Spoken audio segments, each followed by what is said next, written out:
Yep. Yoga, Reiki, meditation, mindfulness. That's awesome. So how did you get involved in all of that? And I always feel like there's something that happens or there's a pivotal moment or a pivotal point in your life that sort of launches you onto a path, which is kind of what Kara was saying about how she found yoga and she was trying to open up, and then I too have had like a little bit of an awakening too for myself personally that I've shared a little bit about. So what is it for you that kind of got you on this, path? Yeah, that is a great question. And I completely agree. I mean, that was for sure the case with me because I was an active, liked living a healthy lifestyle. I mean, certainly partied plenty in college too, but Yeah. liked living a healthy lifestyle, active person. And then I got sick Okay. and I was not getting better. And it was a virus, but it really ravaged my system, caused viral hepatitis, triggered autoimmune disease. So it was really significant. I could not work at all. I had Wow. to take a leave from my job, and I was really sick. And it was going on and on for over a year. And so my primary care doc said, try yoga. And I had tried it like 10 years prior, but I didn't love it. I thought, why do they talk about breathing so much? I mean, we all breathe. What's the big deal? And I would rather burn calories and work out than stretch. But this time around, or that time around, which was in 2000, um, I noticed it was a profound difference. Like I had moved my body my whole life. I was used to being active.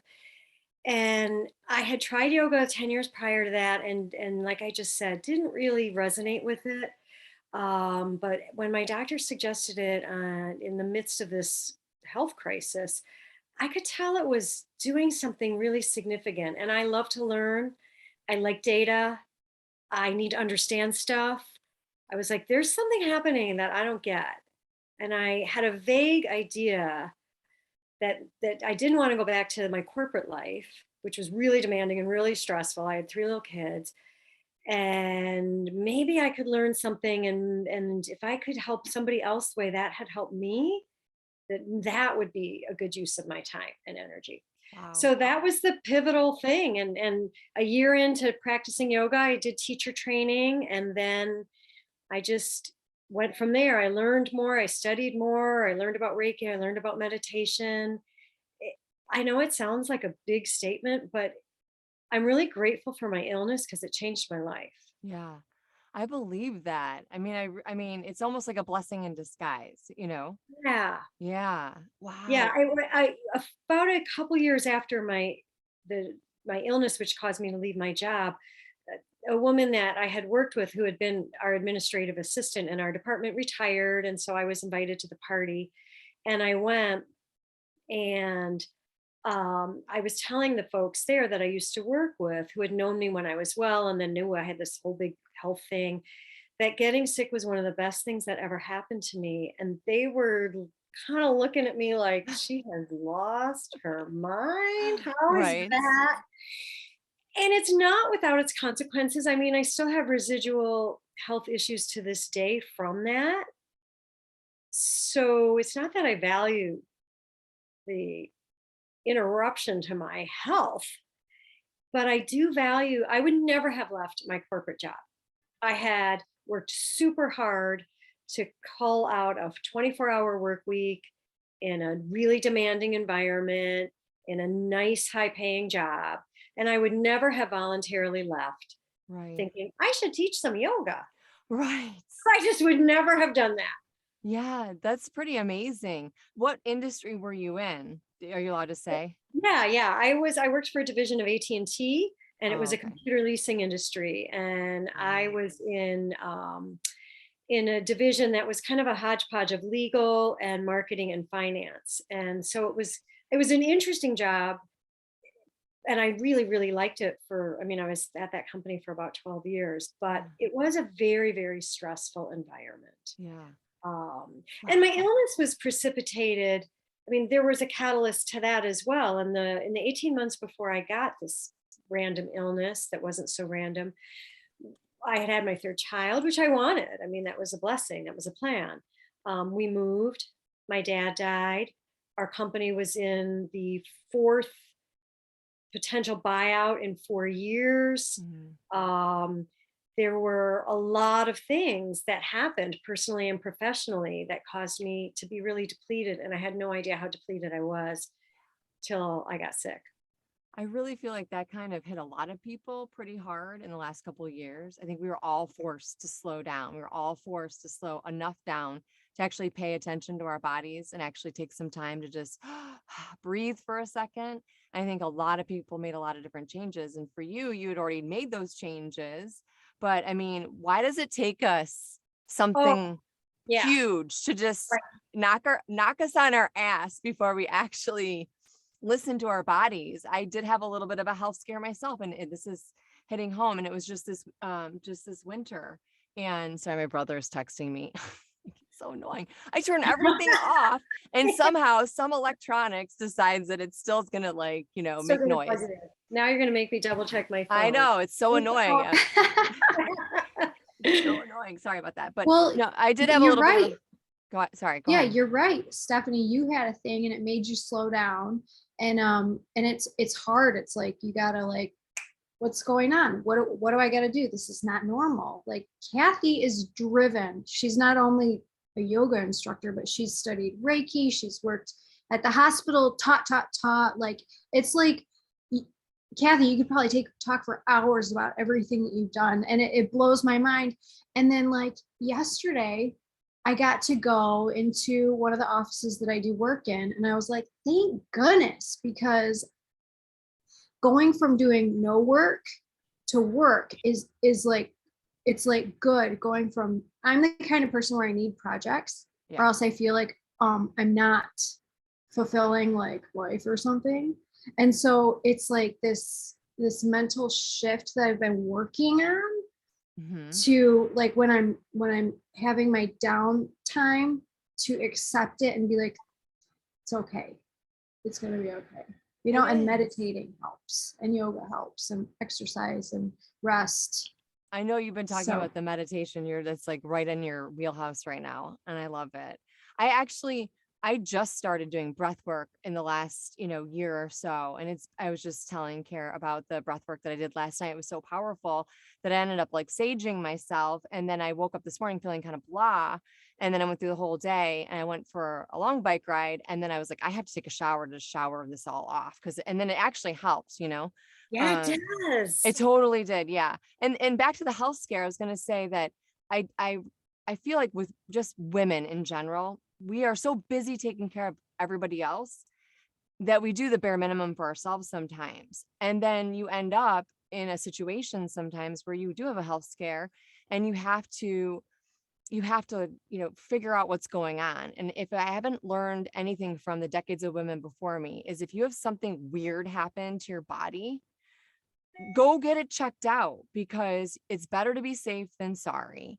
And yeah, so that's kind of what happened for me in the winter time, but Are everything you checked out okay fine. now? Oh, Yeah, I'm good. good. Yeah, everything was good. I mean, obviously there was a reason they had to take out a fallopian tube, not to get be TMI, but Okay. yeah, Yeah, yeah, no, they had we to all take it. have them, or we Uh, used to. right, I'm missing some parts. I'm missing Yeah. not all the parts, but just a few of the parts. So yeah, I still, yeah. But anyways, so yeah, you were teaching at the hospital, and you worked directly with the hospital with children, or in general, a general population of Well, people. multiple populations. So the way that came about was, it was a few years after my teacher training. And by then I had learned that although I was teaching lots of different ages and stages and groups, I really gravitated toward the person who was not inclined to go buy a mat, find a place, way back when, 20 years ago, it was harder, 15 years ago, to buy yoga pants. Now we just live in them. I, Um, but I it, that's me. right. I mean, why button or zipper when you don't have to?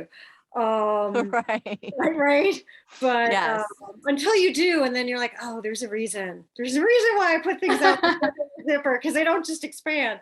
Right. Um, but I found I really gravitated toward people who weren't feeling comfortable with yoga, who thought, I'm too whatever, too wrong age, wrong body type, too stretchy, not stretchy enough, too spindly, too strong. I really gravitated to teaching those people and helping them recognize look, you're not here to contort yourself into this practice. This practice is here as a tool. It's a tool and a mechanism. And you can use it as Carrie did to find your voice. You don't have to take teacher training to actually guide others through the practice. You can guide yourself through life with Right. the skills that you learn in teacher training. And I mean, one of the cool things about teacher training is you do become more connected to, I mean, the intent anyway, the hope, the desire, the curriculum is also designed not just to here's how you sequence, here's how you cue, here's how you organize and structure a class and manage all the things that go into that. But it really is, who am I really? Not what was the role I had in my family? What how do others perceive me? How have I projected myself? What do I believe myself to be? Yeah. But underneath all that and within all that, what have I dumped on myself that isn't even mine, that I'm holding and carrying? Where am I? Who Right. am I? That So I really started kind of with that, with people who are like, I can't do yoga because, and then that led me to the hospital, and training and time and knowledge and experience and opportunity and some good fortune and some good leadership over there had me, by the time I was done 15 years later, leading groups from cancer to cardiac to autoimmune to respiratory, Wow. teaching physicians about the benefits of yoga therapy, what it really is. And a lot of it is mindfulness, meditation, and breath work, like you guys talked about. Uh-huh. Um, and I got to help open the school of yoga therapy there. And then it was time to go. Sometimes you know when it's time to go. That's really amazing. I just want to make one little comment because Kara touched on it a little bit about the fact that you got sick, and then you even said that, and she's saying you're really motivated and you've taken it to like a whole different level.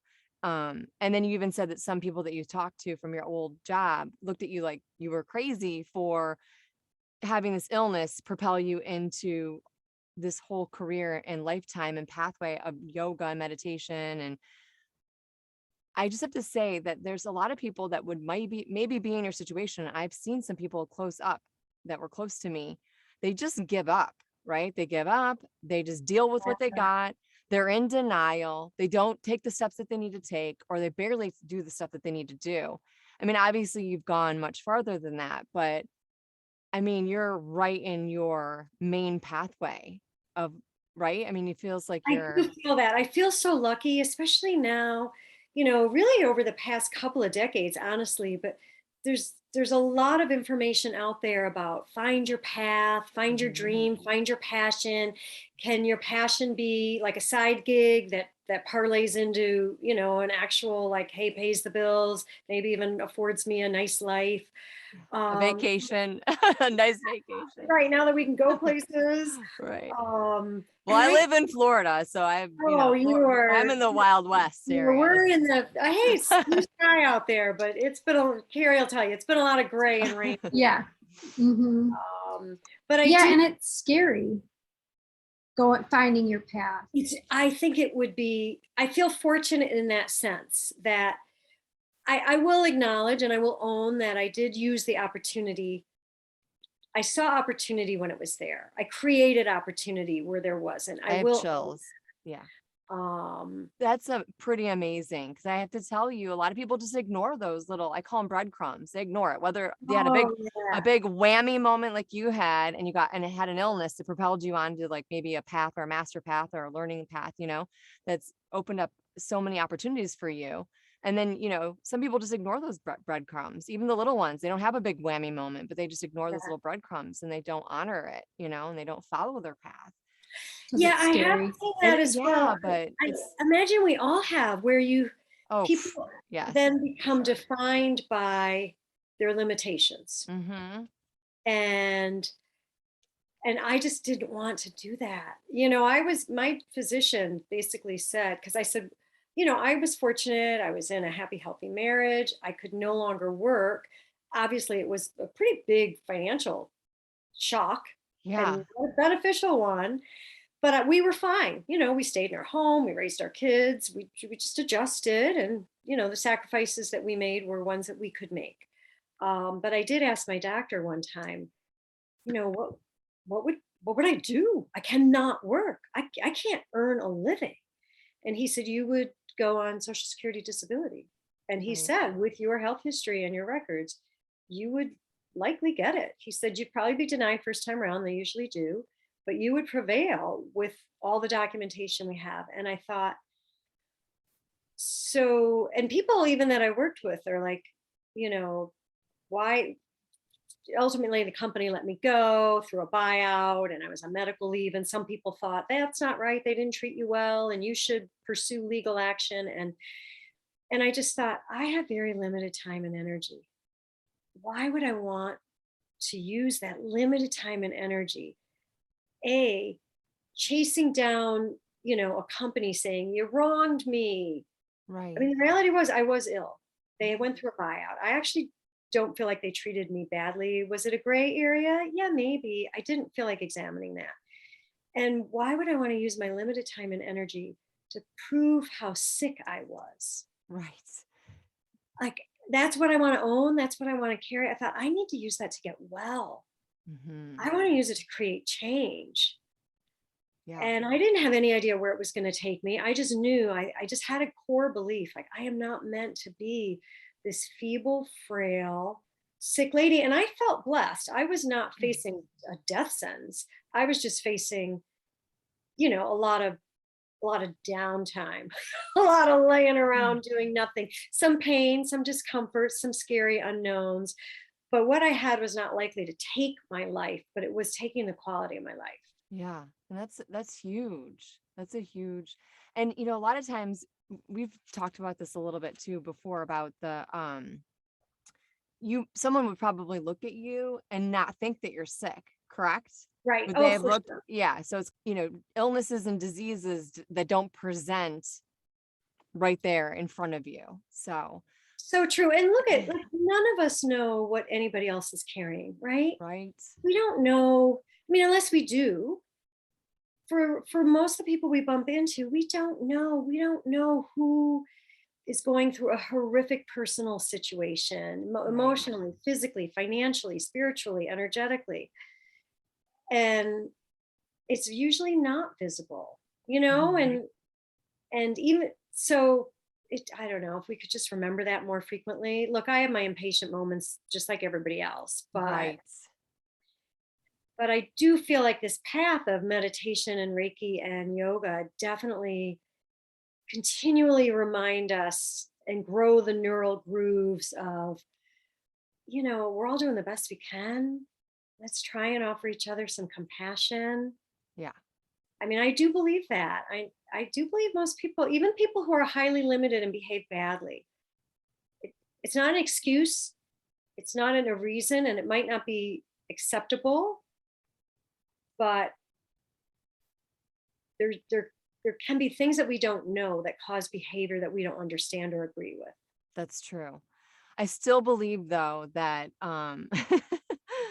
you don't have to be an asshole, just to be an Right, asshole, right? Like not, I mean, honestly, if right, you're in a bad mood and you're in a bad mood and you should just own it, I mean, how many times have I been right. in and I do like that mindset thinking because how many times do you get in the car and your kids have annoyed you and you're frustrated, you're running late, your coffee spilled on your way out the door and you get in the car and then you're rushing down the street and then a car in front of you it goes super slow and you're banging on the steering wheel just swearing out loud and then I used to just let that whole thing just combust, right? Everything would just explode. And now I just stop myself and I'm like, oh my gosh, this is a sign.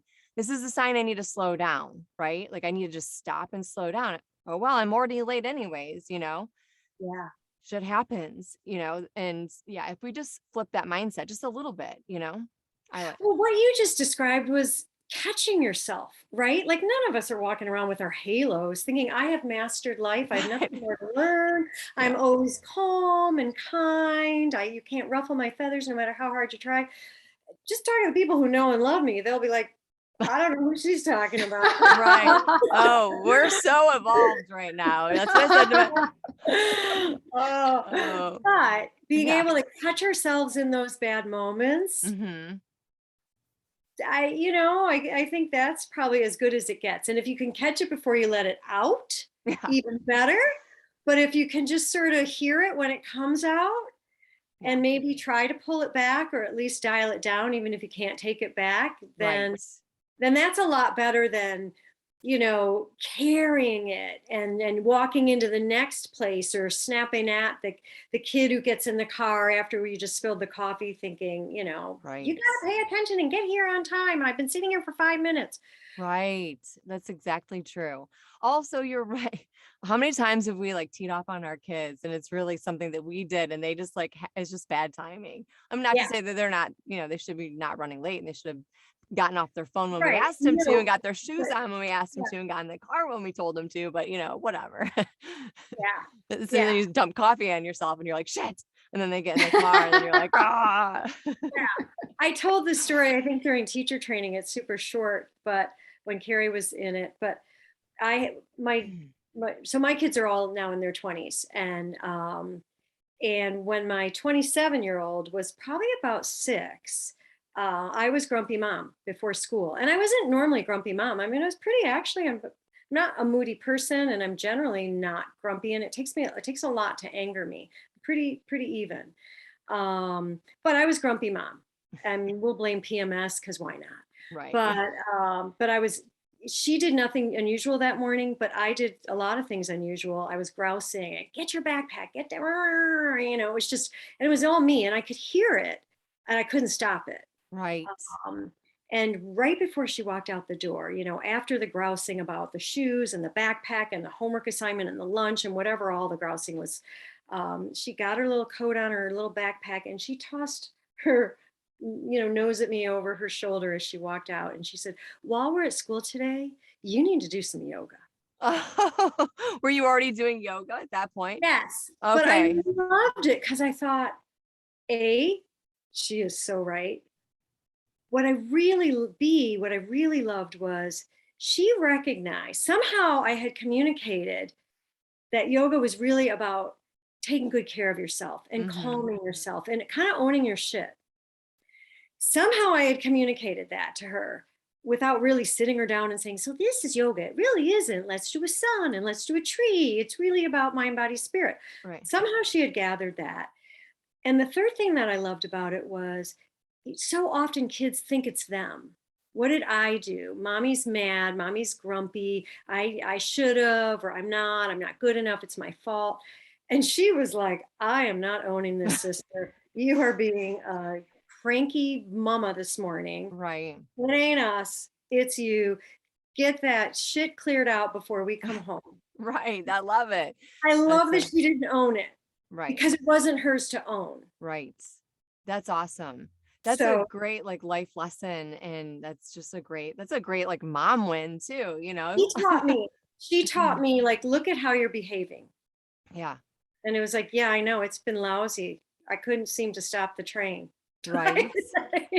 How many times I've done that plenty of times. And you know what I say to my kids? I'm like, listen, there's one thing, to be kind of shitty to somebody and to say something in like a grumpy or a mean way or a snappy way. But it's a whole nother thing if you recognize and then you hold yourself accountable and then apologize Right. for what you did. And I've said that to my kids before. And it's also too in how you say it.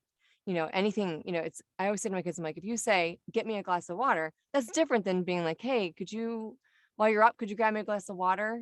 Just like, if you're going to be grumpy and then you hold yourself accountable and then you apologize, that makes the biggest difference because none of us are perfect, right? I mean, and you're making me think about a part of the story that I haven't thought of in a long time, because I do agree with that. And there were definitely other times I can recall where I know I really didn't behave in a way that I wanted to. And I did apologize to my kids.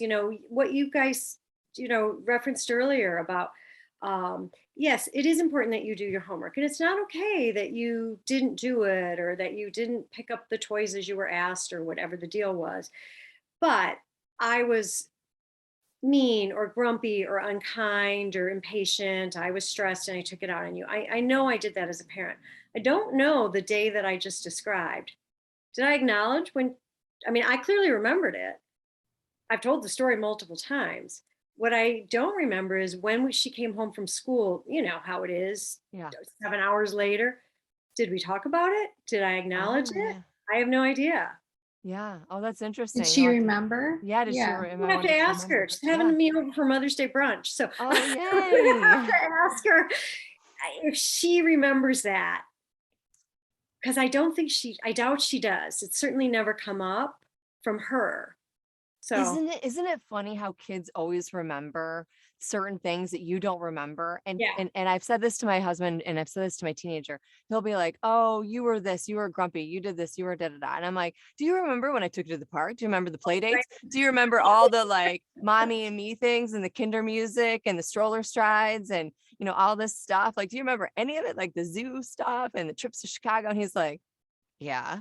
But Yeah, like they choose to bring up, the one or crappy two most moment. awful, crappiest, shittiest moments you've ever had as a mom. Yeah. I mean, there was one time I totally lost my stuff on him, and it was, in the evening, later in the evening, and I had like probably had like a whole day pile up, and I was less evolved at that point in time, and just he did one little thing, and I just went berserk. I'm pulling, gaming systems out of his room, and that's it, and you're clearing everything out. He's just left with a mattress. I mean, I didn't go that far, but you know what I'm saying, We've all had a version of that. Yeah, right. This is I going mean, in the driveway and I'm running this over with right. my minivan, like that kind of like who hasn't thought that they're gonna do that with whatever it was because you Right. were done. But I did go back and apologize, and Yeah. sorry. But you're right. It was like I shouldn't have been shitty like that, but your actions and what you did, that got me upset with you is Are still not still okay. not okay. Still not okay. Yeah. And I can say, since my kids are older than your kids, Not much. I have a 16-year-old. We both have okay, well, a mine 17 are year. 29, 27, and 24. Um, Stop it. You look yeah. great. It's the Oh, yoga, isn't it? God, they do say meditation, Keeps and you yoga. young. So fresh air when we can get it. But I do think, like, hold on, you guys, because I know for certain my two oldest are my daughters, and then the 24-year-old's my son. But they definitely have an appreciation for, as they've met other people and been in relationships with other people, and now my son's married and my daughters are both engaged, and just through college and other friendships, they do now recognize the blessings of their childhood, which is not to say that it was always rainbows and sunshines and unicorns, Right. but they recognize that they benefited from, and I'm not talking material stuff, Right. um, and they recognize that, just as they have friends who didn't have the level of support or communication, or autonomy, to just the freedom to be who they are, as opposed to, well, this is my value system and your job is to replicate my value system, therefore reinforcing it and making me feel good about myself as an individual Right. and a parent. So you do your job.